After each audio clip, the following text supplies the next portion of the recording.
રાજકોટ મહાનગરપાલિકા તથા રાજકોટ શહેરી વિકાસ સત્તામંડળના સંયુક્ત ઉપક્રમે કુલ ₹793.45 કરોડના વિવિધ પ્રકલ્પોના લોકાર્પણ અને ખાતમુહૂર્ત પ્રસંગે આપણી સૌની સાથે મંચ ઉપર ઉપસ્થિત મારા સાથી મંત્રી શ્રી રાઘવજીભાઈ પટેલ, શ્રી કુંવરજીભાઈ બાવળિયા, શ્રીમતી ભાનુબેન બાબરિયા, પૂર્વ કેન્દ્રીય મંત્રી તથા સાંસદ શ્રી પરસોત્તમભાઈ રૂપાલા, મેયર શ્રીમતી નયનાબેન પઢેરિયા, મારા સાથી ધારાસભ્ય શ્રીમતી દર્શિતાબેન શાહ, શ્રી ઉદયભાઈ કાનગડ, શ્રી રમેશભાઈ ટીલાળા, શ્રી દુર્લભજીભાઈ દેથરિયા, પૂર્વ સાંસદ Shri Mohanbhai Kundariya, deputy mayor Shri Narendrasinh Jadeja, standing chairman Shri Jayminbhai Thakar, પક્ષના નેતા શ્રીમતી લીલુબેન જાદવ, દંડક શ્રી મનીષભાઈ રાડિયા, પ્રદેશના ઉપાધ્યક્ષ શ્રી ભરતભાઈ બોગરા,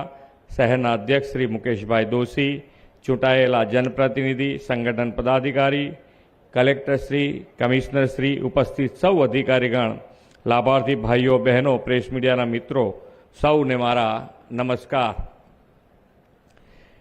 વિશ્વ નેતા અને યશસ્વી વડાપ્રધાન શ્રી નરેન્દ્રભાઈ મોદીએ જે વિકાસની રાજનીતિનો નવો ઇતિહાસ રચ્યો છે, તેમના દિશાદર્શનમાં વિકસેલી આ રાજનીતિને ગુજરાતની જનતા જનાર્દને ડિસેમ્બર 2022માં ઐતિહાસિક જનાદેશ આપીને અમને જનસેવાની વધુ એક તક આપી છે. એ જનસેવા તકને પાછલા 2 વર્ષમાં આપની આ ડબલ એન્જિન સરકારે સેવા, સંકલ્પ અને સમર્પણથી કર્તવ્યરત રહીને પૂરી નિષ્ઠાથી વિકાસનો અવસર બનાવી છે. આ સરકારના સફળ શાસનના 2 વર્ષ સૌના આશીર્વાદથી ગઈકાલે પૂર્ણ કર્યા છે.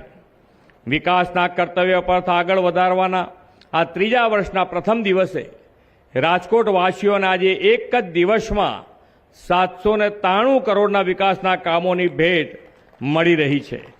આજે ₹36 કરોડના ખર્ચે નિર્માણ થનાર જિલ્લા પંચાયતના પોતિકા ભવનનું પણ ખાતમુહૂર્ત કર્યું છે. વડાપ્રધાનશ્રીએ ગુડ ગવર્નન્સની જે પ્રણાલી સ્થાપી છે તેને સર્વગ્રાહી વિકાસથી આપણે આગળ ધપાવી છે. એ દિશામાં એક વધુ કદમ ભરવાનો રાજકોટ મહાનગરપાલિકાનો આજનો આ કાર્યક્રમ છે. આદરણીય શ્રી નરેન્દ્રભાઈએ ગુજરાતમાં વધતા જતા શહેરીકરણને આફત નહીં પરંતુ વિકાસના અવસર તરીકે જોયો અને ગુજરાતના શહેરીકરણમાં બદલાવ આવ્યો. તેમણે શહેરોના વિકાસ માટે બજેટ વધાર્યું અને બજેટને કારણે કોઈ કામ અટકે નહીં તે પણ સુનિશ્ચિત કર્યું છે. ગુજરાત શહેરનું શહેરી વિકાસનું બજેટ 2002-03માં ₹750 કરોડ હતું, જે આજે વધીને ₹21,696 કરોડ થયું છે. એક સમયે નગરપાલિકા, મહાનગરપાલિકાના બજેટ 5 થી 25 લાખના બનતા હવે તો એક જ દિવસમાં કરોડો રૂપિયાના વિકાસના કામો અને એ પણ ક્વોલિટી વર્ક આપણે અપાય છે. રાજ્ય સરકારે પાછલા 3 વર્ષમાં રાજકોટને અંતરિયાળ માળખાકીય સુવિધાઓ માટે 708 કરોડ રૂપિયા, મુખ્યમંત્રી શહેરી સડક યોજના અંદાજિત ₹125 કરોડ અને ફ્લાયઓવર માટે ₹136 કરોડ ફાળવણી કરી છે. આદરણીય શ્રી નરેન્દ્રભાઈએ જ્યારથી દેશનું સેવાદાયિત્વ સંભાળ્યું છે ત્યારથી દેશમાં ઇઝ ઓફ લિવિંગ સતત વધતું રહ્યું છે. હેપીનેસ ઇન્ડેક્સમાં પણ વધારો થયો છે.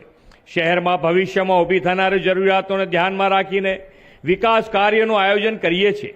એક અંદાજ પ્રમાણે 2047 સુધીમાં રાજ્યની 70% વસ્તી શહેરોમાં વસવાટ કરતી હશે. ફ્યુચરિસ્ટિક સિટી ડેવલપમેન્ટ અને શહેરી સુખાકારીને ધ્યાનમાં રાખીને આપણે વિકસિત ગુજરાત એટ 2047 રોડમેપમાં શહેરી વિકાસનું સુદૃઢ આયોજન કર્યું છે. રાજકોટ પણ તેમાંનું એક શહેર છે. એટલું જ નહીં, નીતિ આયોગના ગ્રોથ હબ ઇનિશિયેટિવ્સ અંતર્ગત સુરત ઇકોનોમિક ડેવલપમેન્ટ પ્લાન જાહેર કર્યું છે. એ જ પેટર્ન પર આવનાર દિવસોમાં રાજકોટ રિજિયન પણ વિકાસવાની આપણી નેમ છે. શહેરોમાં વસતા ગરીબ અને જરૂરિયાતમંદ લોકોને પોતાના સ્વપ્નનું ઘર મળે તે માટે આદરણીય શ્રી નરેન્દ્રભાઈએ આવાસમાં સંપૂર્ણ સુવિધાઓ સાથેની પ્રધાનમંત્રી આવાસ યોજના શરૂ કરી છે. ગુજરાતમાં પ્રધાનમંત્રી આવાસ યોજનામાં 14 લાખ આવાસોના નિર્માણ સાથે ગુજરાત દેશમાં અગ્રેસર છે. એમાં પણ રાજકોટનો લાઇટ હાઉસ પ્રોજેક્ટ તો દેશનો આઇકોનિક અને વડાપ્રધાનશ્રીનો પ્રિય પ્રોજેક્ટ છે. આજે રાજકોટમાં પ્રધાનમંત્રી આવાસ યોજના હેઠળ વધુ 1220 જેટલા આવાસોનો ડ્રો થયો છે. જેમને પોતાના સપનાનું ઘર મળ્યું છે તે સૌ પરિવારોને ખૂબ ખૂબ શુભેચ્છાઓ પાઠવું છું. શહેરમાં ટ્રાફિકની સમસ્યા હળવી થાય તે માટે ઉત્તમ શહેરી પરિવહન સેવા જરૂરી છે. રાજ્ય સરકાર શહેરી પરિવહન ઉત્તમ બને અને પર્યાવરણ અનુરૂપ બને તે માટે કટિબદ્ધ છે.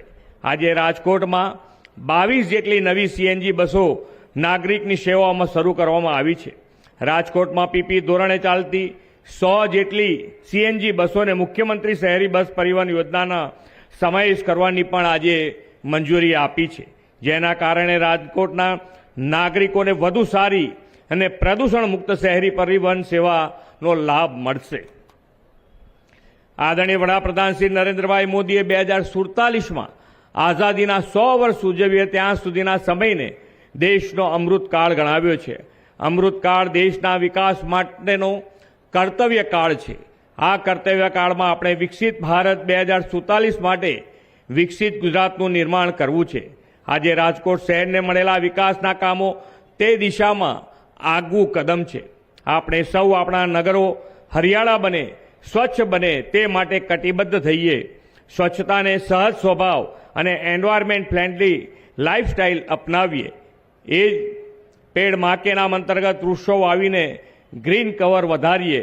વિકસિત ભારત 2047 માટે સ્વચ્છ, સમૃદ્ધ અને વિકસિત ગુજરાત બનાવીએ એ જ અપેક્ષા સાથે વિરમું છું. ભારત માતા કી જય. વંદે માતરમ. જય જય ગરવી ગુજરાત.